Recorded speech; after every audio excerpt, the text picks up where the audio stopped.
Hi hello friends, welcome to the G K smart circle YouTube channel. ಈಗ ನಾವು June 13, 2025ನೇ ಸಾಲಿನ ಪ್ರಮುಖ ಪ್ರಚಲಿತ ಘಟನೆಗಳನ್ನು ಕುರಿತು ಚರ್ಚೆ ಮಾಡೋಣ. ನಿಮಗೆಲ್ಲ ಗೊತ್ತಿರಲಿ, ಪ್ರತಿದಿನ ನಾನು ಕನ್ನಡದ ಪ್ರಜಾವಾಣಿ ಸೇರಿದಂತೆ ಕನ್ನಡದ ಇತರ ಎಲ್ಲ ನ್ಯೂಸ್ ಪೇಪರ್ಗಳು, ಇಂಗ್ಲೀಷ್ನ ದಿ ಹಿಂದೂ ಮತ್ತು ಇಂಗ್ಲೀಷ್ನ ಇತರ ಎಲ್ಲ ನ್ಯೂಸ್ ಪೇಪರ್ಗಳ ಜೊತೆಗೆ ಕೇಂದ್ರ ಸರ್ಕಾರ ಪ್ರತಿದಿನ ಅಪ್ಡೇಟ್ ಮಾಡ್ತಕ್ಕಂಥ PAB ನ್ಯೂಸ್ ಪೇಪರ್ಗಳ ಪ್ರಮುಖ ಪ್ರಚಲಿತ ಘಟನೆಗಳನ್ನು ನಿಮ್ಮ ಮುಂದೆ ತರ್ತಾ ಇರ್ತೀನಿ. ಹಾಗಾದರೆ ಇವತ್ತಿನ ಕ್ವಶ್ಚನ್ ನಂಬರ್ 1 ಏನಿದೆ ಅಂತ ನೋಡೋಣ ಬನ್ನಿ. ಗಮನಿಸಿ, 1ನೇ ಕ್ವಶನ್. ಇತ್ತೀಚೆಗೆ ಕೆಳಗಿನ ಯಾವ ದೇಶವು 2024-25ನೇ ಸಾಲಿನ UEFA ನೇಷನ್ಸ್ ಲೀಗ್ ಪ್ರಶಸ್ತಿಯನ್ನು ಗೆದ್ದು 2ನೇ ಬಾರಿಗೆ ಚಾಂಪಿಯನ್ ಆಗಿ ಹೊರಹೊಮ್ಮಿದೆ? ನೋಡಿ, ಸರಿಯಾಗಿರ್ತಕ್ಕಂಥ ಉತ್ತರ ಪೋರ್ಚುಗಲ್. ಆಪ್ಷನ್ ನಂಬರ್ 2 ಸರಿಯಾಗಿದೆ. ಮೋಸ್ಟ್ ಇಂಪಾರ್ಟೆಂಟ್ ಕ್ವಶನ್ ಇದು. ನೋಡಿ, Portugal wins UEFA Nations League title again. So ನೋಡಿ, ಅಗೇನ್ ವಿನ್ ಆಗಿದೆ. ಮೋಸ್ಟ್ ಇಂಪಾರ್ಟೆಂಟ್ ಆಗುತ್ತೆ. ಲಿಯೋನಲ್ ಮೆಸ್ಸಿ ಕೂಡ ಅಲ್ಲಿದ್ದಾರೆ, ಗಮನಿಸಬಹುದು ನೀವು. ನೋಡಿ, ಜರ್ಮನಿಯ ಮ್ಯೂನಿಸ್ನಲ್ಲಿರುವ ಐಕಾನಿಕ್ ಅಲಿಯಾನ್ಸ್ ಅರೆನಾದಲ್ಲಿ ಪೆನಾಲ್ಟಿ ಶೂಟೌಟ್ ಗೆಲುವಿನ ನಂತರ ಸ್ಪೇನನ್ನು ಸೋಲಿಸುವ ಮೂಲಕ ಪೋರ್ಚುಗಲ್ ತಮ್ಮ 2ನೇ UEFA ನೇಷನ್ಸ್ ಲೀಗ್ ಪ್ರಶಸ್ತಿಯನ್ನು ಗೆದ್ದುಕೊಂಡಿದೆ. ಪೋರ್ಚುಗಲ್ನ ನಾಯಕ ಕ್ರಿಸ್ಟಿಯಾನೋ ರೊನಾಲ್ಡೋ ಪುರುಷರ ಫುಟ್ಬಾಲ್ ಇತಿಹಾಸದಲ್ಲೇ ಅಂತಾರಾಷ್ಟ್ರೀಯ ಫುಟ್ಬಾಲ್ ಪಂದ್ಯದಲ್ಲೇ ಗೋಲು ಗಳಿಸಿದ ಅತ್ಯಂತ ಹಿರಿಯ ಆಟಗಾರ ಎಂಬ ಹೆಗ್ಗಳಿಕೆಗೆ ಪಾತ್ರರಾಗುವ ಮೂಲಕ ಇಲ್ಲಿ ಹೊಸ ವಿಶ್ವ ದಾಖಲೆಯನ್ನು ಸ್ಥಾಪಿಸಿದ್ದಾರೆ. ಹಾಗಾದರೆ ಏನಿದು UEFA Nations league? European football ಸಂಘಗಳ ಒಕ್ಕೂಟ ಅಂತ ಕರೀತಾರೆ. ಇದು 2018-19 ಋತುವಿನಲ್ಲಿ ಪ್ರಾರಂಭವಾಗುತ್ತದೆ. ಜರ್ಮನಿಯು 4ನೇ ಆವೃತ್ತಿಯ ಫೈನಲ್ಗಳನ್ನು ಆಯೋಜಿಸಿತ್ತು ಎಂಬುದನ್ನು ಗಮನಿಸಬೇಕು. ಹಾಗಾದರೆ 2ನೇ ಕ್ವಶನ್ ನೋಡೋಣ. ಜೂನ್ 2025ರಲ್ಲಿ ಬಿಡುಗಡೆಯಾದ ಇತ್ತೀಚಿನ ವಿಶ್ವ ಬ್ಯಾಂಕ್ ವರದಿಯ ಪ್ರಕಾರ 2025-26ರಲ್ಲಿ ಭಾರತದ ಆರ್ಥಿಕತೆಯ ನಿರೀಕ್ಷಿತ ಬೆಳವಣಿಗೆ ದರ ಎಷ್ಟು? ನೋಡಿ, 6.3%. ಹಾಗಾದರೆ ಏನಿದು 6.3%? ದ ಇಂಡಿಯನ್ ಎಕ್ಸ್‌ಪ್ರೆಸ್ ಪೇಪರ್ನಲ್ಲಿ ಈ ಒಂದು ಮಾಹಿತಿಯನ್ನು ಕೊಟ್ಟಿದ್ದಾರೆ. World bank retains India financial year 2026 GDP growth forecast at 6.3%. Okay, ಹಾಗಾದರೆ ನೋಡಿ, 2025-26ನೇ ಸಾಲಿನಲ್ಲಿ ಭಾರತದ ಆರ್ಥಿಕತೆ 6.3% ಬೆಳವಣಿಗೆ ದರವನ್ನು ಮುನ್ಸೂಚನೆ ಮಾಡಿದ ವಿಶ್ವ ಬ್ಯಾಂಕ್ ಏಪ್ರಿಲ್ 2025ರವರೆಯಲ್ಲಿ, ಅಂದರೆ ಜನವರಿಯಲ್ಲಿ ಭಾರತದ ಬೆಳವಣಿಗೆ ದರವು 6.7ರಿಂದ 6.3ಕ್ಕೆ ಇಳಿಸಲಾಗಿತ್ತು. 2026-27ರಲ್ಲಿ ಭಾರತದ ಆರ್ಥಿಕತೆಯು 6.5% ಬೆಳವಣಿಗೆ ಹೊಂದುವ ನಿರೀಕ್ಷೆ ಇದೆ ಎಂದು ವಿಶ್ವ ಬ್ಯಾಂಕ್ ಅಂದಾಜು ಮಾಡಿದೆ. ವಿಶ್ವ ಬ್ಯಾಂಕ್ ಜೂನ್ 2025ರಲ್ಲಿ ಬಿಡುಗಡೆ ಮಾಡಿದ ತನ್ನ ಇತ್ತೀಚಿನ ಜಾಗತಿಕ ಆರ್ಥಿಕ ನಿರೀಕ್ಷೆಗಳ ವರದಿಯಲ್ಲಿ ಭಾರತವು ವಿಶ್ವದಲ್ಲೇ ಅತ್ಯಂತ ವೇಗವಾಗಿ ಬೆಳೆಯುತ್ತಿರುವ ಪ್ರಮುಖ ಆರ್ಥಿಕತೆಯಾಗಿ ಉಳಿಯುತ್ತದೆ ಎಂದು ಭವಿಷ್ಯ ನುಡಿದಿದೆ. ಹಾಗಾದರೆ ಏನಿದು ವಿಶ್ವ ಬ್ಯಾಂಕ್? ಸ್ಥಾಪನೆಯಾಗಿದ್ದು 1945ರ ಡಿಸೆಂಬರ್ನಲ್ಲಿ. ಇದೊಂದು ಅಂತಾರಾಷ್ಟ್ರೀಯ ಮಟ್ಟದ ಹಣಕಾಸಿನ ಸಂಸ್ಥೆಯಾಗಿದೆ. ಪ್ರಧಾನ ಕಚೇರಿ ಅಮೆರಿಕದ ವಾಷಿಂಗ್ಟನ್ನಲ್ಲಿದೆ. ಸದಸ್ಯರು ನೋಡಿ, IBRDಯಲ್ಲಿ 189, IDAನಲ್ಲಿ 174 ದೇಶಗಳು ಇದರ ಸಂಪೂರ್ಣ ಸದಸ್ಯರು. ಓಕೆ, ಟೋಟಲ್ ಆಗಿ 189 ದೇಶಗಳು ಇದ್ದಾವೆ. ಅದರಲ್ಲಿ ಕೊಸೋವೊ ಸೇರಿದೆ. ಇದನ್ನು 1944ರಲ್ಲಿ ಬ್ರಿಟನ್ ವುಡ್ಸ್ ಸಮ್ಮೇಳನದಲ್ಲಿ ಅಂತಾರಾಷ್ಟ್ರೀಯ ಹಣಕಾಸು ನಿಧಿಯೊಂದಿಗೆ ಸ್ಥಾಪನೆ ಮಾಡಲಾಯಿತು. ನೋಡಿ, IMFನೊಂದಿಗೆ ಸ್ಥಾಪನೆ ಮಾಡಲಾಗಿದೆ ವಿಶ್ವ ಬ್ಯಾಂಕನ್ನು. ಇದೀಗ ಇದು ಇಂಪಾರ್ಟೆಂಟ್ ಆಗುತ್ತೆ. ಪ್ರಸ್ತುತ ಅಧ್ಯಕ್ಷರು ಅಜಯ್ ಬಂಗಾ. ಓಕೆ, ನೆಕ್ಸ್ಟ್ ನಾವು 3ನೇ ಕ್ವಶನ್ ನೋಡೋಣ. ಇತ್ತೀಚೆಗೆ ಭಾರತೀಯ ವಾಯುಪಡೆಯ ವಿಶೇಷ ಪಡೆಗಳು ಮತ್ತು ಯುನೈಟೆಡ್ ಸ್ಟೇಟ್ಸ್ ವಾಯುಪಡೆಯ ನಡುವೆ ಮೇ 28ರಿಂದ ಜೂನ್ 10, 2025ರವರೆಗೆ ನಡೆದ ಮೊಟ್ಟ ಮೊದಲ ಮಿಲಿಟರಿ ವ್ಯಾಯಾಮದ ಹೆಸರೇನು? ನೋಡಿ, ಟೈಗರ್ ಕ್ಲಾ ಅಂತ ಕರಿತೀವಿ. ಟೈಗರ್ ಕ್ಲಾ ಮೊಟ್ಟ ಮೊದಲ ಆವೃತ್ತಿ ಆರಂಭವಾಗಿದೆ.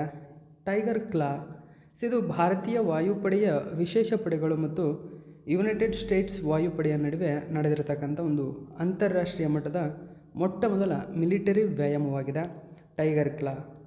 ತುಂಬಾ ಇಂಪಾರ್ಟೆಂಟ್ ಆಗುತ್ತೆ ಈ ಒಂದು ಮಾಹಿತಿ. India US conduct maiden special forces drill tiger claw. ಹಾಗಾದರೆ ಈ ಟೈಗರ್ ಕ್ಲಾ ಬಗ್ಗೆ ಸ್ವಲ್ಪ ಮಾಹಿತಿಯನ್ನು ತಿಳ್ಕೊಳ್ಳೋಣ ಬನ್ನಿ.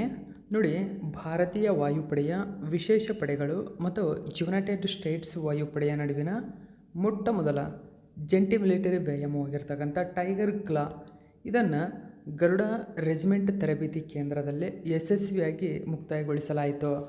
ಗಮನಿಸಬಹುದು, ಇದು ಭಾರತೀಯ ವಾಯುಪಡೆಯ ವಿಶೇಷ ಪಡೆಗಳು ಮತ್ತು ಯುನೈಟೆಡ್ ಸ್ಟೇಟ್ಸ್ ವಾಯುಪಡೆಯ ನಡುವಿನ ಮೊಟ್ಟ ಮೊದಲ ಜಂಟಿ ಮಿಲಿಟರಿ ವ್ಯಾಯಾಮವಾಗಿದೆ. ಸೊ ಇದನ್ನು ಭಾರತದ ಗರುಡ ರೆಜಿಮೆಂಟಲ್ ತರಬೇತಿ ಕೇಂದ್ರದಲ್ಲಿ ಮುಕ್ತಾಯಗೊಳಿಸಲಾಗಿದೆ. ಭಾರತೀಯ ವಾಯುಪಡೆಯ ವಿಶೇಷ ಪಡೆಯನ್ನು ಗರುಡ ಎಂದು ಕರೆಯುತ್ತಾರೆ. ಟೈಗರ್ ಕ್ಲಾ ವ್ಯಾಯಾಮವನ್ನು ಉತ್ತರ ಭಾರತದಾದ್ಯಂತ ಮೇ 26ರಿಂದ ಜೂನ್ 10ರವರೆಗೆ ನಡೆಸಲಾಯಿತು. ನೋಡಿ, ಮೇ 26ರಿಂದ ಜೂನ್ 10ರವರೆಗೂ ನಡೆಸಲಾಗಿದೆ. ಸೊ ಉತ್ತರ ಭಾರತದಾದ್ಯಂತ ನಡೆಸಲಾಗಿದೆ. ಮುಖ್ಯವಾಗಿ ಭಾರತೀಯ ವಾಯುಪಡೆಯ ವಿಶೇಷ ಪಡೆ ಏನಿದೆ ಅದನ್ನು ಗರುಡ ಎಂದು ಕರೆಯುತ್ತಾರೆ, ನೆನಪಿರಬೇಕು. ಹಾಗಾದರೆ ಟೈಗರ್ ಕ್ಲಾ ವ್ಯಾಯಾಮದ ಬಗ್ಗೆ ನೋಡೋಣ. ಭಾರತೀಯ ಸಶಸ್ತ್ರ ಪಡೆಗಳ 3 ವಿಭಾಗಗಳು ಅಂದರೆ ಭೂಸೇನೆ, ನೌಕಾಪಡೆ, ವಾಯುಪಡೆ. ಇವು ತಮ್ಮದೇ ಆದ ಪ್ರತ್ಯೇಕ ವಿಶೇಷ ಪಡೆಗಳನ್ನು ಹೊಂದಿವೆ. ಇವುಗಳನ್ನು ಜನಪ್ರಿಯವಾಗಿ ಕಮಾಂಡೋಗಳು ಎಂದು ಕರೆಯುತ್ತಾರೆ. ಇದರ ಜೊತೆಗೆ ವಜ್ರ ಪ್ರಹಾರ ಬಗ್ಗೆ ನೀವು ಕೇಳಿರ್ಬೋದು. ಇದೊಂದು ವ್ಯಾಯಾಮವಾಗಿದೆ. ಭಾರತೀಯ ಸೇನೆಯ ವಿಶೇಷ ಪಡೆಗಳು ಮತ್ತು ಯುನೈಟೆಡ್ ಸ್ಟೇಟ್ಸ್ನ ವಿಶೇಷ ಪಡೆಗಳ ನಡುವಿನ ಒಂದು ಜಂಟಿ ಮಿಲಿಟರಿ ವ್ಯಾಯಾಮವಾಗಿದೆ. ಸೊ ವಜ್ರ ಪ್ರಹಾರ ಇದು ಕೂಡ ವಿಶೇಷ ಪಡೆಗಳ ಒಂದು ವ್ಯಾಯಾಮವಾಗಿದೆ ಎಂಬುದನ್ನು ಗಮನಿಸಬೇಕು. ಇನ್ನು ಸಂಗಮ ವ್ಯಾಯಾಮ ಅಂತ ಬರೀತಾರೆ. ಇದನ್ನು ಭಾರತೀಯ ನೌಕಾಪಡೆಯ ವಿಶೇಷ ಪಡೆಗಳು, ಮೆರೈನ್ ಕಮಾಂಡೋ ಪಡೆಗಳು ಅಂದರೆ ಮಾರ್ಕೋಗಳು ಅಂತ ಕರೀತಾರೆ. ಸೊ ಈ ಮಾರ್ಕೋಗಳು ಮತ್ತು US ನೌಕಾಪಡೆಯ ವಿಶೇಷ ಪಡೆಗಳು ಸೀಲ್ಗಳ ನಡುವೆ ನಡೆಸಲಾಗುತ್ತದೆ. ಸೊ ಇದು ಕೂಡ ನೆನಪಿರಬೇಕು. ಇನ್ನು ಟೈಗರ್ ಕ್ಲಾ ವ್ಯಾಯಾಮವು ಗರುಡ ಎಂದು ಕರೆಯಲ್ಪಡುವ ಭಾರತೀಯ ವಾಯುಪಡೆಯ ವಿಶೇಷ ಪಡೆಗಳು ಮತ್ತು ಯುನೈಟೆಡ್ ಸ್ಟೇಟ್ಸ್ ವಾಯುಪಡೆಯ ವಿಶೇಷ ಪಡೆಗಳನ್ನು ಒಳಗೊಂಡಿತ್ತು ಎಂಬುದನ್ನು ನೀವು ಗಮನಿಸಬೇಕು. ಇನ್ನು ನಾವು 4ನೇ ಕ್ವೆಶ್ಚನ್ ನೋಡೋಣ.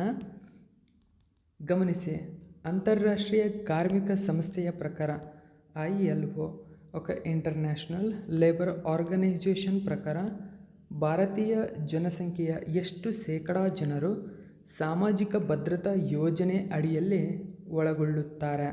ಸೊ ಮೋಸ್ಟ್ ಇಂಪಾರ್ಟೆಂಟ್ ಆಗುತ್ತೆ. ಗಮನಿಸಬಹುದು, ಸೋಷಿಯಲ್ ಸೆಕ್ಯೂರಿಟಿ ಸ್ಕೀಮ್ ಅಂತ ಕರೀತಾರೆ. ಅಂದರೆ ಸಾಮಾಜಿಕವಾಗಿ ಭದ್ರತೆ ಇರತಕ್ಕಂಥ ಕಾರ್ಯಕ್ರಮಗಳ ನಡುವೆ ಒಳಗೊಳ್ಳುತ್ತಾರೆ. ಇದನ್ನು ILO ಬಿಡುಗಡೆ ಮಾಡಿದೆ. ಸೊ ಭಾರತೀಯ ಮಟ್ಟಿಗೆ ಅಥವಾ ಭಾರತೀಯ ಜನಸಂಖ್ಯೆ ಮಟ್ಟಿಗೆ ಇದು ತುಂಬಾ ಇಂಪಾರ್ಟೆಂಟ್ ಆಗಿರತಕ್ಕಂಥ ಒಂದು ವರದಿಯಾಗಿದೆ. ಸರಿಯಾಗಿರತಕ್ಕಂಥ ಉತ್ತರ 64.3%. ಆಪ್ಷನ್ ನಂಬರ್ 2 ಸರಿಯಾಗಿದೆ. So ministry of labour and empowerment ತನ್ನ ಒಂದು ಸಚಿವಾಲಯ ಈ ವರದಿಯನ್ನು PIB ನ್ಯೂಸ್ ಪೇಪರಲ್ಲಿ ಪ್ರಕಟಿಸಿದೆ. ಸೊ ಹಾಗಾದರೆ ಏನಿದು ಮಾಹಿತಿ ಗಮನಿಸಬಹುದು. So Modi government pave way for historic expansion in social protection coverage in India in last 11 years. ಹಾಗಾದರೆ ಏನಿದು ILO ನಾಲೆಜ್ಮೆಂಟಲ್ಲಿ ಬಿಡುಗಡೆ ಮಾಡಿದೆ. ಸೊ ILO ಡೇಟಾಬೇಸ್ನ ಪ್ರಕಾರ ILO STAT ಪ್ರಕಾರ ನೋಡಿ 2025ರಲ್ಲಿ ಭಾರತೀಯ ಜನಸಂಖ್ಯೆಯ ಶೇಕಡ 64.3% ಅಥವಾ 94 ಕೋಟಿ ಜನರು ಕನಿಷ್ಠ ಒಂದು ಸರ್ಕಾರಿ ಸಾಮಾಜಿಕ ಸಂರಕ್ಷಣಾ ಯೋಜನೆಯಡಿಯಲ್ಲಿ ಒಳಪಟ್ಟಿದ್ದರು ಎಂಬತಕ್ಕಂಥ ಮಾಹಿತಿ ಬಿಡುಗಡೆಯಾಗಿದೆ. ನೋಡಿ 64.3% ಆರ್ 94 crore. ಸೊ ಇಷ್ಟು ಜನರು ಕನಿಷ್ಠ ಒಂದು ಸರ್ಕಾರಿ ಸಾಮಾಜಿಕ ಸಂರಕ್ಷಣಾ ಯೋಜನೆಯಡಿಯಲ್ಲಿ ಒಳಪಟ್ಟಿದ್ದಾರೆ ಎಂಬತಕ್ಕಂಥ ಮಾಹಿತಿ ಬಿಡುಗಡೆ ಮಾಡಿದೆ. 2015ರಲ್ಲಿ ಜನಸಂಖ್ಯೆಯ ಕೇವಲ 19% ಜನರು ಕನಿಷ್ಠ ಒಂದು ಸರ್ಕಾರಿ ಸಾಮಾಜಿಕ ಭದ್ರತಾ ಯೋಜನೆಯ ವ್ಯಾಪ್ತಿಗೆ ಒಳಪಟ್ಟಿದ್ದರು. ಸೊ ಸಾಮಾಜಿಕ ಭದ್ರತಾ ಯೋಜನೆಯಡಿಯಲ್ಲೇ ಫಲಾನುಭವಿಗಳ ಸಂಖ್ಯೆಯ ವಿಷಯದಲ್ಲಿ ಭಾರತ ಏನಿದೆ ಚೀನಾಕ್ಕಿಂತ 2ನೇ ಸ್ಥಾನದಲ್ಲಿದೆ ಎಂಬುದನ್ನು ಗಮನಿಸಬೇಕು. ಹಾಗಾದರೆ ಏನಿದು ILO? ಇದನ್ನು 1919ರಲ್ಲಿ ಮೊಟ್ಟ ಮೊದಲ ಮಹಾಯುದ್ಧವನ್ನು ಕೊನೆಗೊಳಿಸಿದ ವರ್ಸೈಲ್ಸ್ ಒಪ್ಪಂದದ ಮೂಲಕ ಜಾರಿಗೆ ತರಲಾಗಿದೆ. 1945ರಲ್ಲಿ ಸ್ಥಾಪನೆಯಾದಂತಹ ಇದು ವಿಶ್ವಸಂಸ್ಥೆಯ ಮೊದಲ ವಿಶೇಷ ಸಂಸ್ಥೆಯಾಗಿತ್ತು. ಪ್ರಸ್ತುತ 187 ದೇಶಗಳು ಇದರ ಸದಸ್ಯರಾಗಿದ್ದಾರೆ. ಪ್ರಧಾನ ಕಚೇರಿ ಸ್ವಿಟ್ಜರ್ಲೆಂಡಿನ ಜಿನೇವಾದಲ್ಲಿದೆ. ಪ್ರಸ್ತುತ ಮಹಾನಿರ್ದೇಶಕರು ಗಿಲ್ಬರ್ಟ್ ಎಫ್ ಔಂಗ್ಬೋ ಎಂಬತಕ್ಕಂಥವರು ಪ್ರಸ್ತುತ ಮಹಾನಿರ್ದೇಶಕರಾಗಿ ಸೇವೆ ಸಲ್ಲಿಸುತ್ತಿದ್ದಾರೆ. ಓಕೆ, ಇನ್ನು 5ನೇ ಕ್ವಶನ್ ನೋಡೋಣ. ಇತ್ತೀಚೆಗೆ ಸುದ್ದಿಯಲ್ಲಿರುವ ಎಲ್ಲರಿಗೂ ಸುಸ್ಥಿರ ಇಂಧನ ನೋಡಿ, ಸಿ ಫಾರ್ ಆಲ್ ಉಪಕ್ರಮವನ್ನು ಯಾವ ಸಂಸ್ಥೆ ಪ್ರಾರಂಭಿಸಿದೆ? ಓಕೆ, ಸರಿಯಾಗಿರ್ತಕ್ಕಂಥ ಉತ್ತರ UN ಅಂದರೆ ವಿಶ್ವಸಂಸ್ಥೆ, ಯುನೈಟೆಡ್ ನೇಷನ್ ಇದನ್ನು ಪ್ರಾರಂಭಿಸಿದೆ. ಸಿ ಫಾರ್ ಆಲ್ ನೋಡಿ, ಸಸ್ಟೈನಬಲ್ ಎನರ್ಜಿ ಫಾರ್ ಆಲ್ ಎಂಬತಕ್ಕಂಥ ಅರ್ಥವನ್ನು ಕೊಡುತ್ತೆ. ಇದೊಂದು ಪ್ರಮುಖ ಇನಿಷಿಯೇಟಿವ್ ಆಗಿದೆ. ಜಾಗತಿಕ ಮಟ್ಟದಲ್ಲೇ ವಿಶ್ವಸಂಸ್ಥೆ ಇದನ್ನು ಪ್ರಾರಂಭ ಮಾಡಿದೆ. ಸೊ ವಿಶ್ವಸಂಸ್ಥೆ ಪ್ರಾರಂಭ ಮಾಡಿರ್ತಕ್ಕಂಥ ಯಾವುದೇ ಉಪಕ್ರಮವಾಗಿದ್ದರೂ ಎಕ್ಸಾಮ್ಗೆ ಇಂಪಾರ್ಟೆಂಟ್ ಆಗುತ್ತೆ. ಡೀಟೇಲ್ಸನ್ನು ಗಮನಿಸಬಹುದು. ಸೊ ಏನಿದೆ ನ್ಯೂಸ್ ಪೇಪರಲ್ಲಿ, ಸೊ ಕೊಟ್ಟಿದ್ದಾರೆ ಗಮನಿಸಿ ನೋಡಿ. ಸಿ ಫಾರ್ ಆಲ್ ಎಂಬುದು ಪಾರ್ಟ್ನರ್ಸ್ ವಿತ್ NTPC ನೋಡಿ, ಭಾರತದ NTPCಯೊಂದಿಗೆ ಸಿ ಫಾರ್ ಆಲ್ ಇದೀಗ ಪಾರ್ಟ್ನರ್ ಆಗಿರ್ತಕ್ಕಂಥದ್ದು. ಸೊ ಇದೊಂದು ಇಂಡಿಯಾಸ್ ಲಾರ್ಜೆಸ್ಟ್ ಅಥವಾ ಪವರ್ ಕಂಪನಿಯಾಗಿದೆ to plan its energy transition ನೋಡಿ. ಟ್ರಾನ್ಸಿಷನ್ಗಾಗಿ ಇಂಡಿಯಾಸ್ ಲಾರ್ಜೆಸ್ಟ್ ಪವರ್ ಕಂಪನಿಯಾಗಿದೆ. ಸೊ ಇದನ್ನು ಪಾರ್ಟ್ನರ್ ಮಾಡಿಕೊಂಡಿದೆ ಸಿ ಫಾರ್ ಆಲ್ಗೆ. ಸೊ ಏನಿದು ಹಾಗಾದರೆ ಸಿ ಫಾರ್ ಆಲ್? ಹೆಚ್ಚಿನ ಡೀಟೇಲ್ಸ್ ಇದರ ಬಗ್ಗೆ ನಾವು ತಿಳ್ಕೊಳ್ಳೋಣ. ಗಮನಿಸಬಹುದು, ಸಸ್ಟೈನಬಲ್ ಎನರ್ಜಿ ಫಾರ್ ಆಲ್ ಎಂಬತಕ್ಕಂಥದ್ದು ಇದರ ಅರ್ಥವನ್ನು ಕೊಡುತ್ತೆ. ಭಾರತದಲ್ಲಿ ಸರ್ಕಾರಿ ಸ್ವಾಮ್ಯದ ಇಂಧನ ಕಂಪನಿಯಾಗಿರ್ತಕ್ಕಂಥ ನ್ಯಾಷನಲ್ ಥರ್ಮಲ್ ಪವರ್ ಕಾರ್ಪೊರೇಷನ್ ಅಂದರೆ NTPC ಲಿಮಿಟೆಡ್ ಇಂಧನ ಪರಿವರ್ತನೆಯ ಮಾರ್ಗಸೂಚಿಯನ್ನು ರಚಿಸಲು ಎಲ್ಲರಿಗೂ ಸುಸ್ಥಿರ ಇಂಧನದೊಂದಿಗೆ ಒಪ್ಪಂದಕ್ಕೆ ಸಹಿ ಹಾಕಿದೆ ನೋಡಿ. NTPC ಸಹಿ ಹಾಕಿದೆ. ಎಲ್ಲರಿಗೂ ಸುಸ್ಥಿರ ಇಂಧನ ಎಂಬುದು ವಿಶ್ವಸಂಸ್ಥೆಯು 2011ರಲ್ಲಿ ಪ್ರಾರಂಭಿಸಿದ ಜಾಗತಿಕ ಉಪಕ್ರಮವಾಗಿದೆ. ಈಗ ಸುದ್ದಿಯಲ್ಲಿರಲು ಕಾರಣ NTPC ಮುಖ್ಯವಾಗಿ ಸಿ ಫಾರ್ ಆಲ್ ಒಂದಿಗೆ ಒಪ್ಪಂದಕ್ಕೆ ಸಹಿ ಹಾಕಿರ್ತಕ್ಕಂಥದ್ದು ಸುದ್ದಿಯಲ್ಲಿದೆ. ಓಕೆ, ಇದು ಶುದ್ಧ ಮತ್ತು ಪ್ರವೇಶಿಸಬಹುದಾದ ಶಕ್ತಿಯನ್ನು ಉತ್ತೇಜಿಸಲು ಸರ್ಕಾರಗಳು, ಖಾಸಗಿ ಕಂಪನಿಗಳು, ನಾಗರಿಕ ಸಮಾಜವನ್ನು ಒಳಗೊಂಡ ಪಾಲುದಾರಿಕೆಯಾಗಿದೆ. ಸಿ ಫಾರ್ ಆಲ್ ಎಂಬುದು United Nations office for project services ಅಂದರೆ UNOPS ಆಯೋಜಿಸುವ ಒಂದು ಸ್ವತಂತ್ರ ಸಂಸ್ಥೆಯಾಗಿದೆ ಎಂಬುದನ್ನು ಗಮನಿಸಬೇಕು. ಇನ್ನು ನಾವು 6ನೇ ಕ್ವಶನ್ ನೋಡೋಣ ನೋಡಿ. WEF ಅಂದರೆ ವಿಶ್ವ ಆರ್ಥಿಕ ವೇದಿಕೆ, ವರ್ಲ್ಡ್ ಎಕನಾಮಿಕ್ ಫೋರಮ್ ಇತ್ತೀಚೆಗೆ ಬಿಡುಗಡೆ ಮಾಡಿದ 2025ನೇ ಸಾಲಿನ ಜಾಗತಿಕ ಲಿಂಗ ಸಮಾನತೆ ವರದಿ ನೋಡಿ. ಗ್ಲೋಬಲ್ ಜೆಂಡರ್ ಗ್ಯಾಪ್ ಇಂಡೆಕ್ಸ್ನಲ್ಲಿ ಭಾರತವು 148 ದೇಶಗಳಲ್ಲಿ ಎಷ್ಟನೇ ಸ್ಥಾನ ಪಡೆದುಕೊಂಡಿದೆ? ಮೋಸ್ಟ್ ಇಂಪಾರ್ಟೆಂಟ್ ಆಗುತ್ತೆ, 131ನೇ ಸ್ಥಾನವನ್ನು ಭಾರತ ಪಡೆದುಕೊಂಡಿದೆ. ಇದು ಇಂಡಿಯನ್ ಎಕ್ಸ್ಪ್ರೆಸ್ ಪೇಪರ್ನಲ್ಲಿ ಈ ಒಂದು ಮಾಹಿತಿಯನ್ನು ಕೊಟ್ಟಿದ್ದರು. ಓಕೆ ನೋಡಿ, ವಿಶ್ವ ಆರ್ಥಿಕ ವೇದಿಕೆ ಇತ್ತೀಚೆಗೆ ತನ್ನ ವರದಿಯನ್ನು ಬಿಡುಗಡೆ ಮಾಡಿದೆ. ಯಾವುದು? ಜಾಗತಿಕ ಲಿಂಗ ಅಂತರ ವರದಿ. ಈ ವರದಿಯಲ್ಲಿ ಭಾರತ 148 ದೇಶಗಳಲ್ಲಿ 131ನೇ ಸ್ಥಾನ ಪಡೆದುಕೊಂಡಿದೆ. ಅಂದರೆ ಇಂದಿನ ಸ್ಥಾನದಿಂದ 2 ಸ್ಥಾನಗಳಷ್ಟು ಕುಸಿತಗೊಂಡಿದೆ. ಸೊ ನೋಡಿ, ಲಿಂಗ ಅಂತರ ಸೂಚ್ಯಂಕದಲ್ಲಿ ಭಾರತ ಕುಸಿತಗೊಂಡಿರತಕ್ಕಂಥದ್ದನ್ನು ಗಮನಿಸಬೇಕು. ಇನ್ನು ಆರ್ಥಿಕ ಭಾಗವಹಿಸುವಿಕೆ ಮತ್ತು ಶೈಕ್ಷಣಿಕ ಸಾಧನೆಯಲ್ಲೇ ಸ್ವಲ್ಪ ಏರಿಕೆಯಾಗಿದ್ದರೂ ಒಟ್ಟಾರೆ ಲಿಂಗ ಸಮಾನತೆಯ ಅಂಕವು 64.1%ರಷ್ಟಿದೆ. ಇದು ನಿಧಾನಗತಿಯ ಪ್ರಗತಿಯನ್ನು ಪ್ರತಿಬಿಂಬಿಸುತ್ತದೆ. ಜಾಗತಿಕ ಲಿಂಗ ಅಂತರ ವರದಿಯ 19ನೇ ಆವೃತ್ತಿಯನ್ನು ಜೂನ್ 12, 2025ರಂದು WEF ಬಿಡುಗಡೆ ಮಾಡಿದೆ. ಹಾಗಾದರೆ ಟಾಪ್ 5 ದೇಶಗಳು ನೋಡಿ. ಐಸ್ಲ್ಯಾಂಡ್ ನಂಬರ್ 1 ಸ್ಥಾನದಲ್ಲಿದೆ.